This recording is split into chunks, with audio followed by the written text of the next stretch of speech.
Hello and welcome to another OneTake DeckTech. My name is Tucker and I'm here with my teammate Dylan Williamson. We're here today to talk about Cindra, the Drukai of Retribution, which he won an RtN on this weekend at Mag Games. Dylan, do you want to introduce yourself? Yeah, like Tuck said, my name is Dylan. I'm on the Blood Rush Fellows team, based out here in Colorado Springs.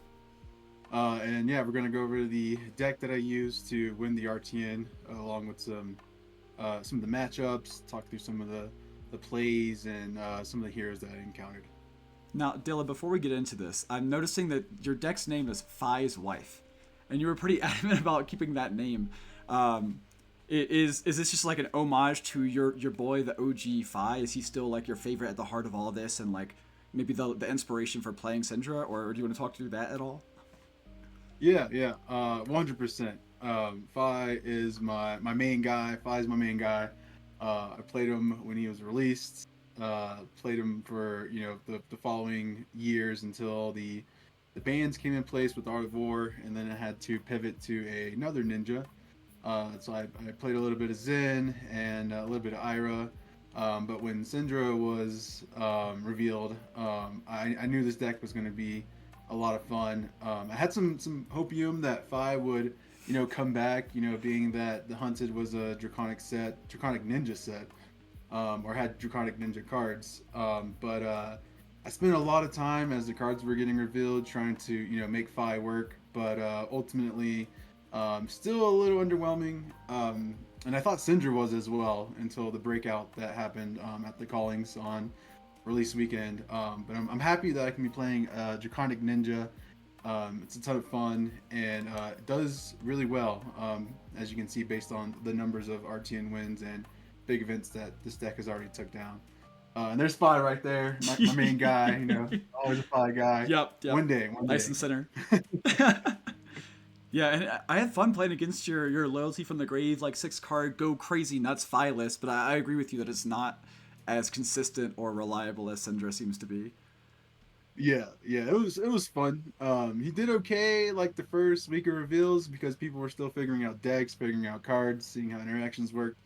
But after that, people started to see that this deck, I can just outrace this deck if I'm any of the other premier aggro decks, or I Yeah, can just interrupt this deck without worrying about much of what his damage output, and how Fi handles that is a little bit more different than some of the other aggro decks like Cindra and Aurora, which I think are a bit better. that makes sense. So, okay, that's Fi. Unfortunate double-edged sword is what it is, but we're here today to talk about Cindra. So why don't you give me just like the general overview? Like maybe I've seen a game or two of Cindra, but I don't really understand how she functions. Like, get what makes Cindra tick? Yeah, so the best part about Cindra is that you play Mask of Momentum, which is a great card. When I saw this getting played in some of the featured matches on the callings in the release weekend, Memphis and the other one, I was so excited. I haven't played with this card in a long time. It's always been links for or traverse if you're playing Zen. But seeing this card being played, it made me super happy. And this deck is built around this card along with a few other equipment pieces here, like Blood Splattered Vests and Flick Knives. These 3 equipment pieces are crucial to the Cindra deck and make it work and gives it the success that it's facing right now. Ninjas typically don't have on hits. They're known for not threatening on hits. But Mask Momentum is kind of their on-demand on-hit that makes their opponent have to question blocks, think about interactions and stuff like that. So Mask Momentum, great card, love it. I have a cold foil version, so I'm glad I get to bring that out of the binder and play with that. And Of course. yeah, it's cool. Sweet. So, like you said, there's a lot of flexibility and pressure points here, utilizing some really neat equipment effects. So we'll go through that really quickly. Mask of Momentum. It says here, when an attack action card you control is a 3rd or higher chain link in a row to hit, draw a card. And like Dylan alluded to, the Flick Knives here saying that when the dagger hits, plays really well with Mask of Momentum. Obviously, you can use this effect to then, when the opponent blocks a chain link, you can flick a dagger and the chain link is hit, so you can force blocks on another chain link. Yep. So Yep. that's kind of like the basic interaction. Would you say there's any specific ways that you utilize this play line, or like you really try and like on the second or third, or is it more of like a flexible ebb and flow of context based on the matchup and all that kind of stuff? Yeah. So with this deck, these equipment pieces really shine with larger hands. So Mm-hmm. threatening, maybe triggering a mask over 6 links, which is really good. If you're playing 3 card hands or 2 card hands, it's really really hard to threaten a mask momentum trigger. However, if you're playing with 5 card hands or even 6 card hands, um, you can use flick knives to extend the chain links out that would trigger mask, um, forcing your opponent to maybe block more or block incorrectly. Notably, if I have a 3 card hands, I send an attack, I send another attack. People will probably more than likely block the second attack. That's what most people do. And if that's the case, then like if I have more cards in hand, I know I can threaten another 3 chain links without flicking. Then I can do that, which is really nice. Or if I need to, make that chain link hit, I can flick a dagger, it hits, and then I can force the opponent to block the next attack, which presumably would want to be a good break point, maybe a four attack break point, or even a 5 attack break point, using one of your chain enders. And that's where blood splattered vest comes into play. So let's say this deck is, everyone knows now this deck has no blues. It's all red with 3 yellows, Right. with chain enders that cost 0 or 1. So blood splattered vest essentially lets you utilize your 1 cost chain enders without pitching. You just flick your dagger. You have the option to gain a resource when it hits.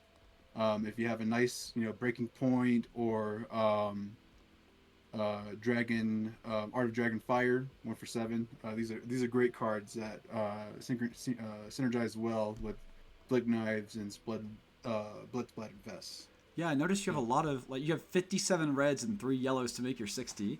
Obviously, as a Guardian yep. player here, I'm a little taken aback by that, but I get that you're Draconic, you're the opposite end of the spectrum. But like you're saying, I bet that means that this Blood Splattered is just an absolute masterpiece of being able to play a Cheerios deck with some weird one costs and get a lot more flexible there with the fealty and everything. That's really cool. Yeah, definitely. Shout out to Yuki.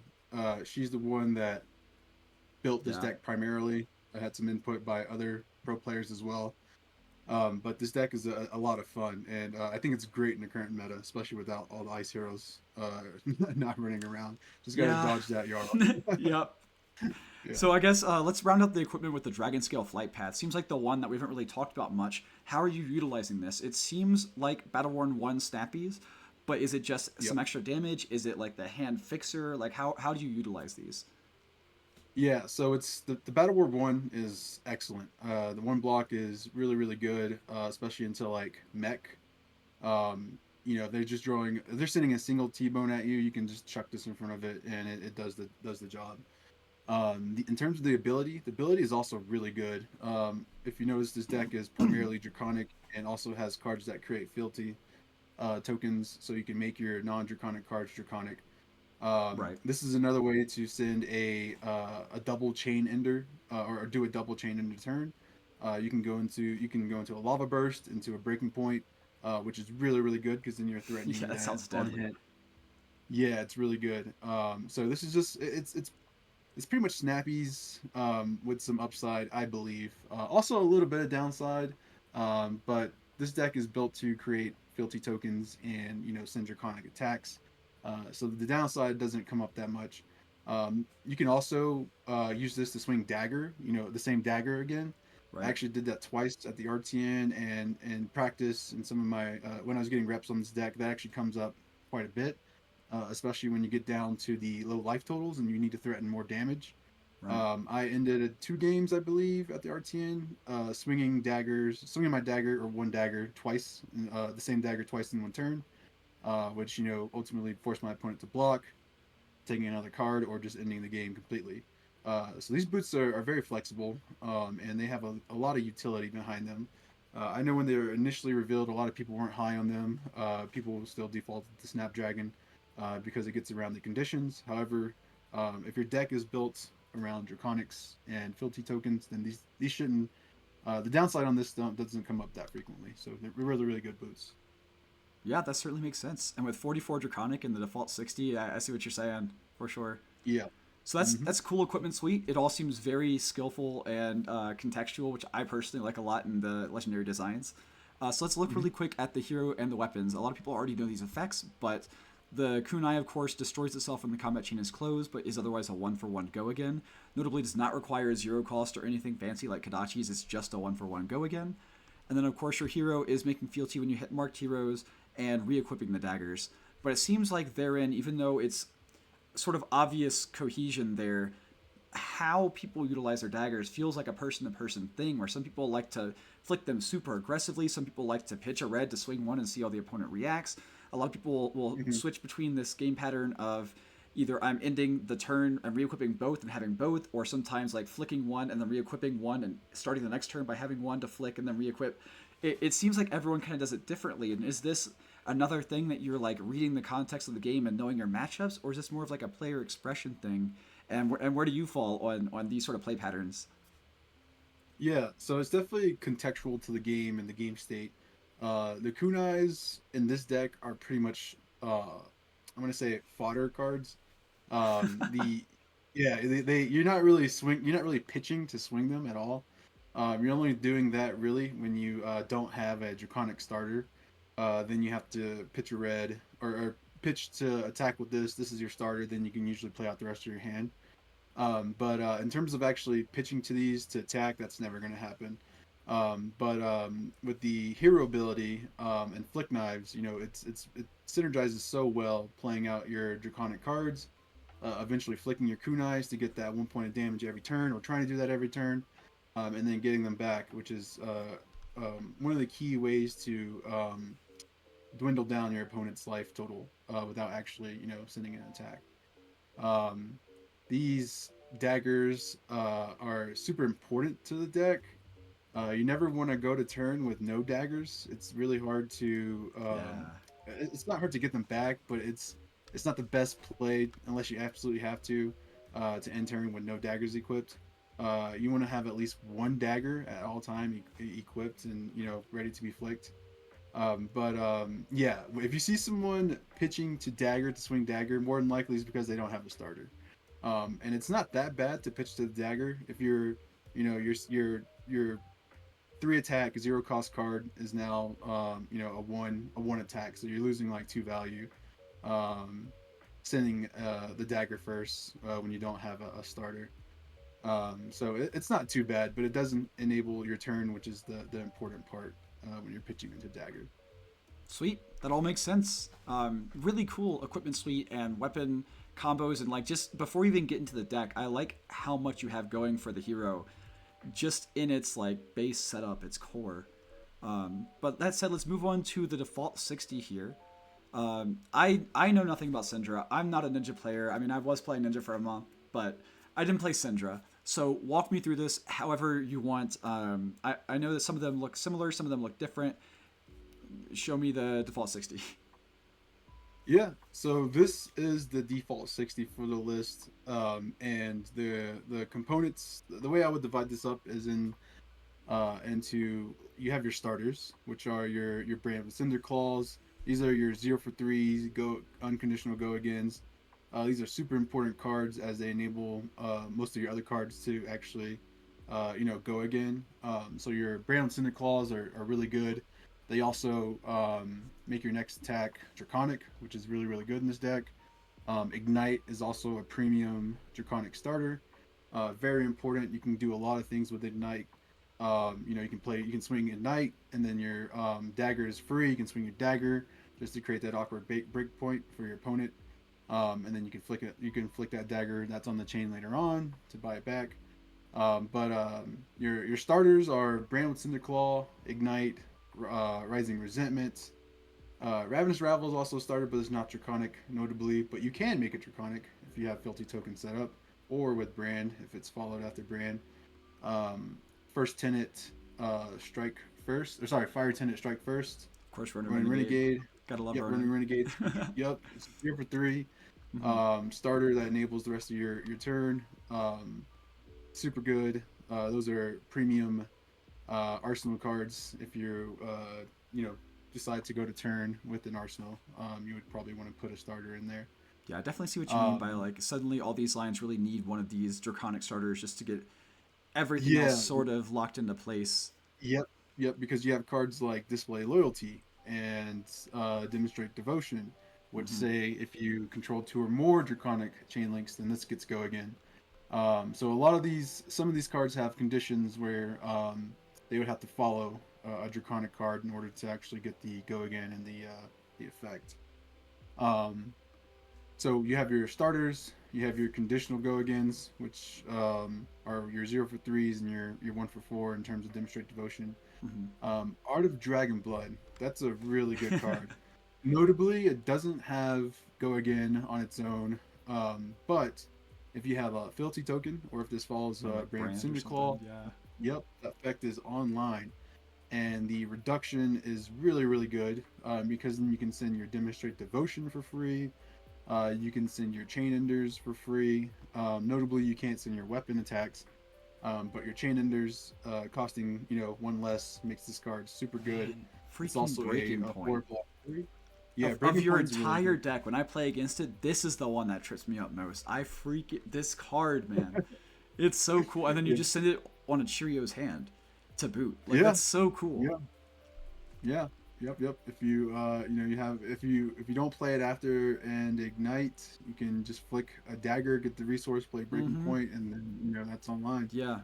How has So Drop of Dragon Blood been for you?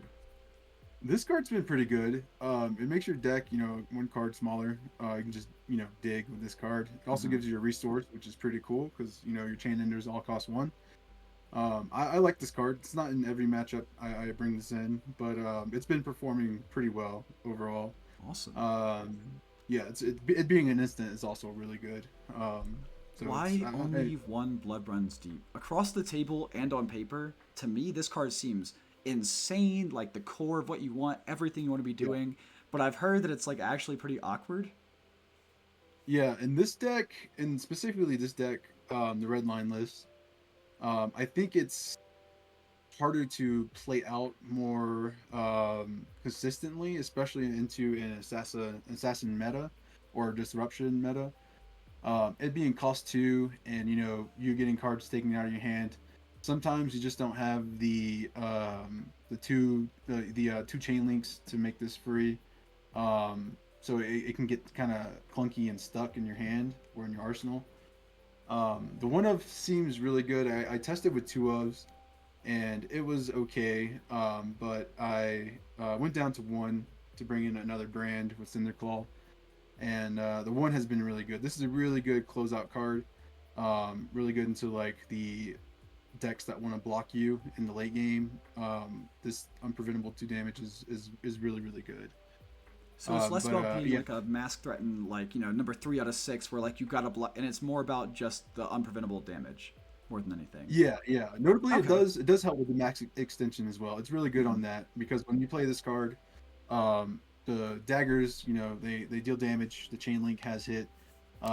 If this card hits and it's on the third link, then you also draw, which is good. So your opponent basically has to make the decision to block this or let this hit and then have to block the next attack because technically it already has the chain link has hit from the daggers being thrown from the effect. That makes sense. It's really just the costs. The two costs is a little awkward with the red line lists. Like I said, into matchups where there's a lot of disruption, this can get stuck in hands, and it's not good when that happens. So I think the last question I have personally, at least, is I see 3 Art of Dragon Fire, 1 Art of Dragon Scale, 2 Breaking Point, 1 Hunt the Hunter, 1 Take the Tempo. It seems like we're kind of all over the place on these finishers. Are you? Yeah, Is this like they're all main board and that's the ratio, and you're just kind of feeling around for the best ones, or do you like side some of these out and main others? Like it seems like in the default 60, it's more of like a ratio thing. yeah. Some of these default stay in for every matchup, I think, except for Art of Dragon Scale. I don't remember off the top of my head which card this comes in and out of, but this is one of the cards that I think wasn't played in the callings on the release weekend. Mm-hmm. I think a lot of the pro players weren't expecting Cindra to be played. So this wasn't a consideration as it didn't need to be because this is actually really really good in the mirror. And if people weren't expecting, the mirror or I guess a lot of people playing the mirror, this card wouldn't be wouldn't have needed to be a consideration. Right. But as I was watching the calling and the Cindra games on the feature matchups, I was thinking about this card a lot. I was like, okay, Cindra is going to come around now. She won this event. A lot of people are going to be playing her. How can we, um, you know, make our deck more favored into the mirror matchup? And then this card is so good. It into the mirror. It basically asks Syndra if they want to lose their flick knives or their blood splattered vests. Um, if they don't, then they're gonna have to block this, and that's gonna be 2 cards from hand more than likely because they're not blocking with equipment. So this card gives you that tempo swing in the mirror if you're able to send this and make it draconic. It's also 1 for 5, so it's obviously a good rate. But the on hit is really really good in the mirror, and on top of that, into assassins, a lot of the assassin equipment also has 1 block on it. They're running flick knives as well, and their boots notably are usually 1 block unless they're on snappies, and that can also it can also hit that as well. I think snappies is a 0 block, so it can be hit. But I like this card a lot. It came into And a Florian, um, you threatened my well-rounded. I I did. I mean, did. It's not that great to decks that like to block or has a lot of block in their equipment, yeah. but if they block with their If I block grass, with grasp once, yeah, now it's threatened. yeah, yeah, Mm-hmm. you block with Yeah, grass. it seems Now, pretty now good. it's now, yeah, Cool. I like it a Okay. lot. It's good. So there's all these draconic starters. There's then the Yep, extenders. Some of these like combat tricks to play more into the mask plan. And then a lot of these exactly. one cost finishers that you either get off like Blood Splattered or Art of Dragon Blood or Drop of Dragon Blood or all these ways to sort of just like manifest a resource out of nowhere, like Ignite and things Yeah. like that. Do you have Yep, yep. any like last cards that stand out to you that you like just really enjoy, or cards that you want to talk about in the main default 60? Um, Not really. Wrath of Retribution is also one of those cards is super expensive. I guess I'll talk about this card. It's super expensive. Really great late game card. It closes out games as well. Lining this up with a Blood Run Deep feels so good. But this is also one of those cards that could be on the chopping board in a future iteration. But it's Mm-hmm. just it's such a cool card. I don't think I'd ever take it out. But yeah, another one of these cool cards that enable you to go a little bit wider, trigger more mask um, procs, or trigger more Yeah. chain links with um, threatening mask over the turn, and cool card, very cool card. Sweet. So that's the default 60. Moving on to the sideboard. Show us what we got here. See a lot of defensives. Pretty Yep, straightforward, I guess. we are in an assassin meta, right? Mm-hmm. or a meta with disruption. Yep. So all of these cards come in. Well, not all of them. The D-Racks come in for assassins, depending on which one, whether that be new or marionettes or slip of the cracks. These cards would come in. Wardmongers, notably for the Runeblade matchup, and Azalea, Yep. still really really good card. Arcane Lantern and Spellfairy Leggings for the 1 or 2 Kano or Verdances in the room. I didn't have to As we play learned. any. Yeah, I dodged the Kano, my buddy, at the RtN. But my Come other on, friends were as Carlos. lucky. Come on, man. Yeah, But loyalty of cool. Beyond the Grave. Yeah, Yeah. a little bit on loyalty. This card's really really good, especially into like the long matchups, or even into aggro if you're forced to go first. I like bringing this card in. Just maybe getting that 5 card hand with an arsenal is really really good, and it's a 3 block, so no real downside on this. Sweet. Cool. Well, that's the sideboard. Moving on, we got a lot of maybes here. I know some of these aren't like super high consideration, but point out to me the Yep. ones where you're like they're still in your brain. What if these cards? Maybe we need more Yeah. time with this. What about this tech? Yeah. So poison blade, really cool card. I'm sure everyone saw the YouTube videos built around this card. Really strong. Enables some crazy turns. However, after testing, it feels like those turns could be shut down pretty easily if decks are tech for it. Especially if you're going on like a swing dagger build. Um, Cards like Shelter and some of the other prevention cards can shut this down kind of hard. But first iteration of testing, obviously this was being tested, and Yep. it's a good card, but right now it's just not that great. Spreading Flames is really really good in Cindra if you're on a blue list. This card gets so much value. However, in the red list, a red line deck, it's too expensive as a starter, and it's also a block Right. two. So it's not great at all actually in the red line list. That A makes lot of these sense. other cards are yeah, a lot of these other cards are built around most like Snatch, Salt. These cards were built around Snapdragons when initially I was testing that Hmm. along with Lynx, the Lynx build. So those cards work pretty well with that. I know some lists are running Throw Dagger in the red line list as just the three blues in the main list. Um, Really really cool card again. Uh, it lets you toss a dagger, and if it hits, drawing a card. Drawing a card's always good. Um, I haven't done any testing with this card on the red line list, but this is something I have been considering moving towards. As it seems like a fun card to just play with in general. Um, Other than that, these other cards are when I first was working on Syndra, I just put every draconic card in my maybe list and then worked from there. But quick dodge reflex or sorry, quick dodge flexors. Um, this was when this card was revealed, I was like, oh, maybe this is good in the mirror on a blue list. Not that great actually. Not when you This had would 57 reds and 3 yellows. yeah, Dodge. not in this list, Who would have thought? but maybe some other list. Yeah. But that's pretty much the sideboard. Cool. Well, all right. Nothing too crazy. So I guess run me through your tournament run then. Who'd you play? How'd your games go? Yeah. So we had a 44 person RTN in Colorado. My first round opponent was an Azalea. I when the die roll, I chose to go first to try to leak as much damage as I could, and trigger mass to try to get a draw into Arsenal. Typically, I think this would be a hard matchup for Syndra. Hmm. Azalea is one of those decks that likes to shut down. It's built to shut down aggro decks. Just with cards like Knock, Red in the Ledger, these cards that stunt your turn and prevent you from playing out your cards. Um, I will say, I think in this game, my opponent did kind of low roll. The only arrows that were fired at me were the yellow arrows that give you a frailty token. Oh no. Yeah, he shot. I Rough. think he shot. Yeah, yeah. He got two of those off, and a couple of um, the other arrow that gives go again if the base is higher or whatever. I forget what it's called. Well, But yeah. during All this the arrows kind match, of blend yeah, together sometimes.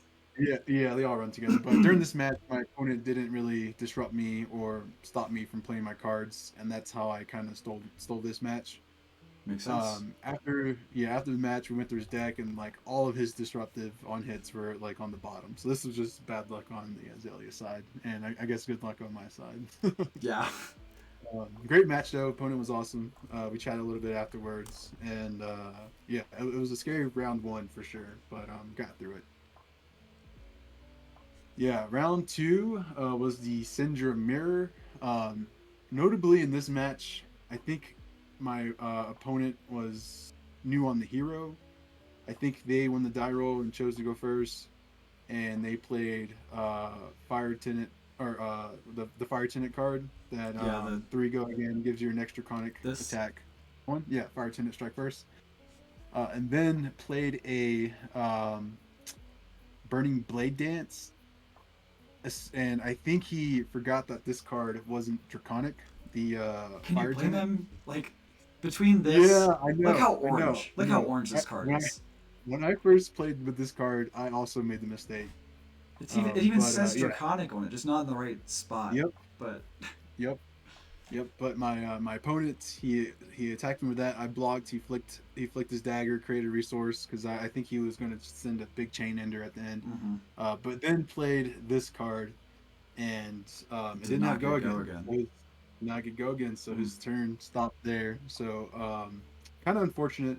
After that, I think that's literally what kind of won me the match there. I think that one mistake, because I had tempo, he IP'd himself, and also wasted a blood splattered vest trigger. Yeah.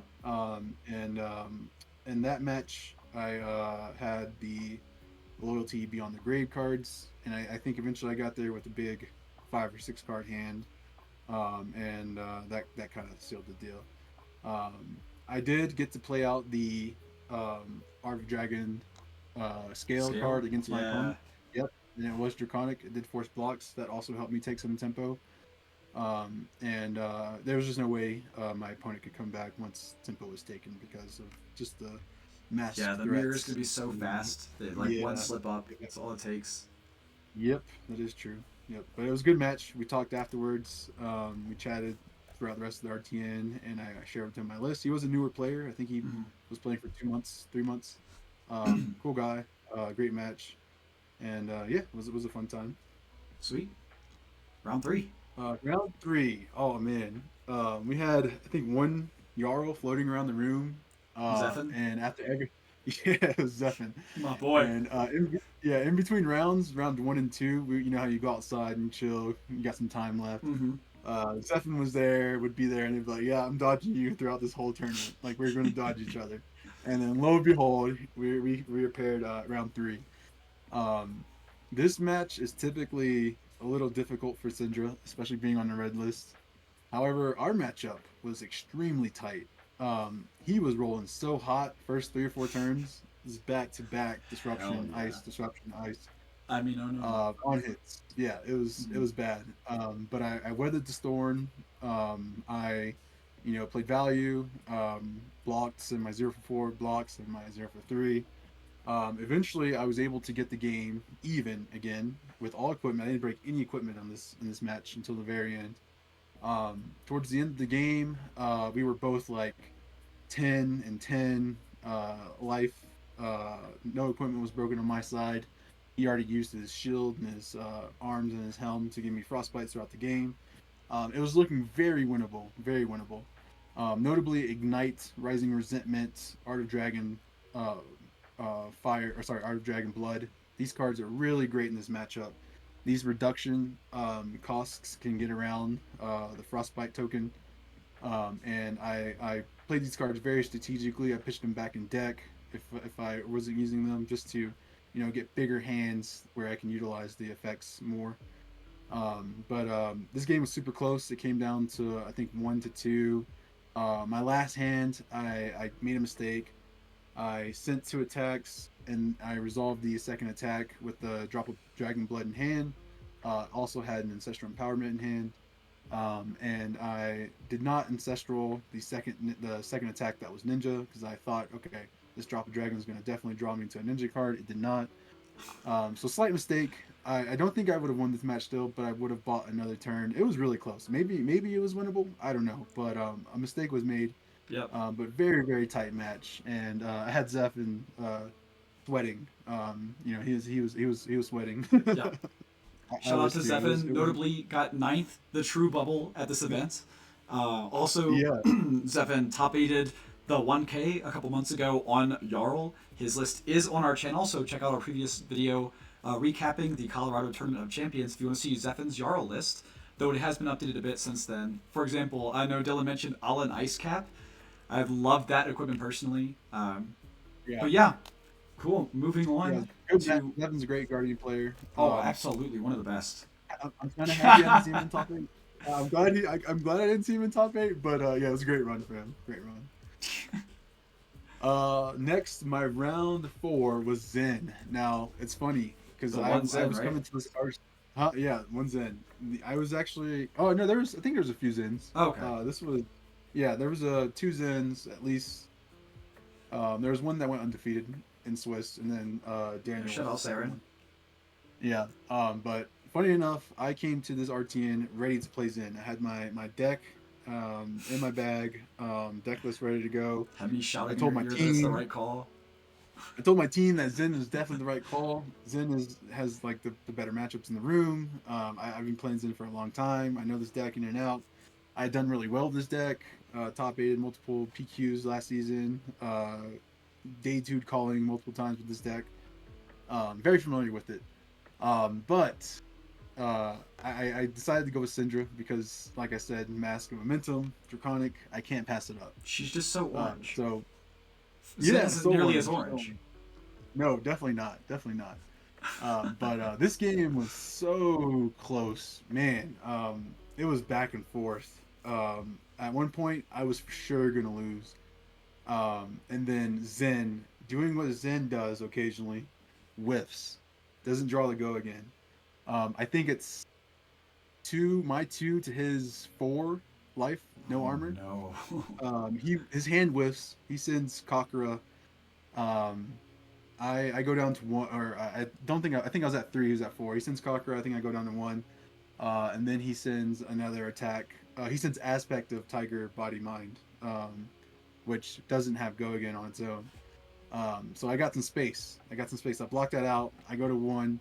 I have I think it was I had Blood Runs Deep and Wrath of Retribution. I think one of those were arsenaled and the other was in my hand. Oh my gosh. Yeah. So I had I got to play this combo out. And it won me the game. But I'm pretty sure I lose that game 100% of the time if he doesn't whiff on his last hand. The Kakura into the Aspect of Body Mind no go again really stole the game. Allowed me to steal the game because he wasn't able to strip enough cards out of my hand to stop me from threatening lethal the next time. Really close game though, right? Yeah, exactly. Yeah, actually, through this whole tournament, there was so many plays that, oh my goodness, I'm surely dead, but I got lucky and was able to get out of it due to my opponent just misplaying or drawing bad and getting unlucky. But he did get some Zen states on me, which is really good into this deck. Preventing the dagger from hitting with Flick Knives via Zen state and stopping some break points is really good for Zen. Zen likes to block. He has good block. He can play that value game with you. It was definitely a losing game until the whiff came, and then I was able to steal it. Sweet. All right, round 5, -IO. Yeah. Round 5, -IO. Funny enough, there were a few Mechnologists at the top tables. I think there were 2 Maxes and a -IO. Yeah, we had a Max top 8. So right? -IO. Yeah, Max did top 8. So this matchup, I got a few reps of this into one of the other local Colorado Springs teams, Iron Rot Raiders. Blake, he gave me a few reps into Dash the Thursday before, and I their game plan is kind of simple. I think Dash wants to T-bone you as fast as possible, take your equipment, and then race you down because you lose so much value when you lose Mask, Vest, and Flick Knives. Flick Knives, Vest, and Mask as well. So during our testing and practicing, he would T-bow me pretty quickly, and then I would rotate pivot to a fatigue plan. So the great thing about Cindra is Cindra's deck actually, or this deck in general, has really good blocks. A lot of 3 blocks. So I let Dash do the Dash thing and boost away all their strong reds, trying to push damage. Yeah. For an aggro deck, that's it's like a 50-50 split down the middle. That's crazy. Yeah. Yep. So I let Dash boost away all their red power cards, and eventually I fatigued Blake. So going into this match, my opponent, I guess, didn't have much reps in the Cindra, or maybe they did, but didn't expect what my plan was. But as soon as we sat down, my opponent was like, "This is going to be a quick match. This is going to be quick. We're going to be done soon." And in my mind, I'm like, okay. He's going to boost. He's going to boost a lot. I don't think he realizes that I can fatigue you.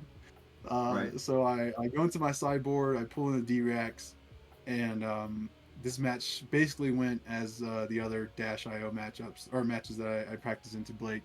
My opponent started boosting and boosting and boosting. I saw Max Velos get pulled off, T-Bones. Notably, my opponent did strip my equipment pretty early, but just going into that fatigue game plan helped a lot. To the point where they, it's too late that they see me fatiguing and it's too late to pivot because a lot of their power cards are gone. Right. And then I'm able to steal the game. Yeah, Dasho it's a scary matchup, but you have to block every grenade that they try to flip out on you, or hit you with. Surprise boom grenade grenades off the top can be deadly too. Yeah, boom grenades are what win this matches for matchup for them. But if you can prevent it from hitting, then you should be good. Fatiguing is an option. So round 6, this is like round 6 winning in, right? Yes, the winning end. So I'm 5-1 at this point. I'm pretty sure if I lose, obviously I knew if I lost this, I would still get in. I haven't actually. I didn't rep. Yeah, it wasn't the winning. I was still locked, I think. Because I actually lost this matchup. But this matchup, I didn't get much reps in Viz, but I knew Viz was a scary hero in this meta. Aiden, I played against Aiden. He destroyed me. He destroyed me too. Yeah, this deck is crazy. I just got destroyed. There was nothing I can do. Viserai just has a really good equipment suite, and the split damage is too good. There's nothing you can do, pretty much. I don't bring AB into this matchup.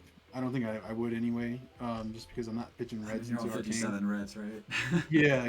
There's no AB going in here, even though it's in the sideboard. So it's pretty much a race, and if I can get there, I can get there. If not, not. I did not get there. I got destroyed. This game was over pretty quick. I think I played it perfectly, or I didn't notice any mistakes that I made on my part. It's just one of those games that he was able to go faster than me, and the equipment on Viserai is huge. The battle worn, the blocks they have is pretty good.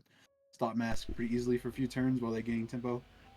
Yeah, this match was tough. Very hard. I did lose it. So anyway, you make top 8 and you play. We go. Viserai again. It was also Aiden, right? He was just running back with the same person, same deck. It was Aiden. So we saw the pairings on the board, and I was immediately sad. I was like, oh no. Oh no. Notably I won the dice roll in our first matchup, and I lost. And Viserai going first is even worse, or even harder. Is even better for the Viserai. He has the higher seed. He has choice. He chooses to go first. The game basically goes the same way. It goes the same way. We towards the end, we're at. I think I was at 2 or 3 or 4 life. 2, 3, 4 life. He was at 2, 3, or 4 life. I had a blood runs deep in Arsenal. I draw Warmongers. I play Warmongers. This is my last hope. Actually, no, I was at 1. That's right. I was at 1. That's correct. I was at 1. 1 life. I draw to Warmongers. I play Warmongers, hoping that there's no way that he can kill me. He didn't have any rune chants created. So he would need to create a rune chant and also send it. So send an attack. So I knew playing Warmongers, he wouldn't be able to do both. But I forgot about Sonata Arcana? Sonata Arcanics. Yeah, Sonata Arcanics. I forget about that card, and Aiden chooses peace. He says peace. So he knows he can kill me. He knows there's a way to kill me on peace by just playing this card. We pass turn. It goes to his turn. He picks as soon as he picks up his deck. Because I think he was. Oh, he played a. Become the Arknight. Become the Arknight, and he picks up his deck, and as soon as he picks it up, he realizes that Arcana Sonatics is not in his deck. He checks his sideboard, he sees it there, and that lost the game for him. He didn't have any way to kill me on my turn or on his turn without attacking me, since he called peace. So his game plan was to play this, grab the Sonata, and just ping me for 1 and I die. but his Sonatas were not in the deck; they were in sideboard. So he plays a I forget which non-attack action card it was, but it was um some was it we'll cut this part. We'll cut this part. Yeah, we'll make it short. He plays some card to generate fuck, what is it? What are those tokens called? Room chance? Room chant. Yeah. Okay, Oh we'll start. my gosh. So dude, You really are a ninja player. Yeah. All right. So he plays some non-attack action card to generate a rune chant and then passes. I have a full grip with Wrath of Retribution in my arsenal. That card is so good. That card won me I think 2 games also at the RtN. It's really good. I had an arsenal. This is the only way I win this game. Also, if I don't have this card, I don't send enough chain links to kill him. He just blocks and then he kills me next turn. So this card won me that game along with Aiden's misplay of calling peace. And I get there. Only way I get there is from the misplay and this card here. Great card. I send this with my hand and he can't stop it. And he dies that turn. And we win. We win our. It's your invite. Congratulations. Yep, and then you move on to CYB Nuu in the top 4. Yeah, CYB Nuu. I played a lot of games into regular Nuu, but not CYB. So I was unsure how to win this match or what how to play this match. Yeah. Do I bring in my whole deck? Do I bring in all my D-Racks? Do I bring in some? I decided to bring in a couple D-Racks and take out a couple cards from my main 60 and just run a 61 card deck. I think it made sense to just race this deck down. And on my turn 1, I get to go first, so I choose to go first. I attack, and I see the Nuu blocking with Justin Nick and some other strong cards. I'm like, yeah, this was the right choice. I just want to go fast. They're not really trying to set up anything, just trying to fatigue me, and then win the game through that measure. So this game was a little close in the beginning, but eventually I was able to create a big enough life lead gap and burst Nuu down pretty quickly, just from the fact that they don't have since they're running CYB, they're losing a lot of block cards, so triggering mask is a bit easier. And the on hits, the draw happened a lot, so I was able to get a lot of value off the draw from the mask. And this game went by pretty quick. I just raced the Nuu down. I think it was like 18-0 in the game. Yeah, that makes sense. Just kill them before the CYBs ever come online in the first place. Yep. Just kill them before they can, fatigue me out and heal up too much where they can sacrifice some life and then send their own hits. But I was able to get there. Sweet. And then we get to the finals with our buddy Simon, also on Iron Rot Raiders with Blake on Florian, playing the exact same deck as me except with shelters, but yeah. So this I wrote this matchup with you quite a bit. Yep. And it seemed like it was notably I would say I was playing it incorrectly against you, but it is a tough match. We were experimenting. We were finding the answers still. We were experimenting and learning how to play into this deck, but this is a tough match. I was able to get there. No real craziness happens, but somehow I was just able to get there. Sweet. We'll just leave it at that. I don't know what to say about that, Tuck. Yep. You're okay. You're the official winner. I don't know what to say about that. We can cut this part too. We don't do that here, buddy. This is OneTake DeckTech. We don't do editing. Right, Disgusting. But okay, that was an awesome tournament run. Cindra seems really cool. Lots of skill expression. Really cool equipment. Lots of combos going on, but then flexibility to kind of read the situation. Keep things in the driver's seat, but still trying to keep things on track and make certain things hit and just outplay your opponent, put them in awkward situations. Do you have any like closing thoughts on the deck or Cindra or anything like that? Nope, it's a great deck. I wish I could put more Art of Dragon scales in here. I wish I could put one more, but the other chain enders are so good. As you can see in the list, I had to sack a breaking point to fit that one in. Yep. And I don't think it's worth taking any other chain ender out for another scale. But yeah, I think this deck is really good. I think it's going to continue to be good until maybe we get an ice meta. But I think this deck will be able to perform pretty well and be up there with the other top decks. Sweet. Well, then we're going to end it here. Thank you so much for watching this video on Cindra with Dylan Williamson, the RtN winner at MEH Games up in Denver. Thank you to MEH Games for hosting the event and running it smoothly without issue. Thank you to Iron Lion Collectibles here in Colorado Springs for sponsoring us at Blubber's Fellows for our traveling competition. Please check out their website for singles, and if you're a local, come check out the Iron Lion Armories on Thursdays at 6:30. Thank you so much for watching, and we will catch you in the next one. Yeah, see ya. Thank you, Tuck.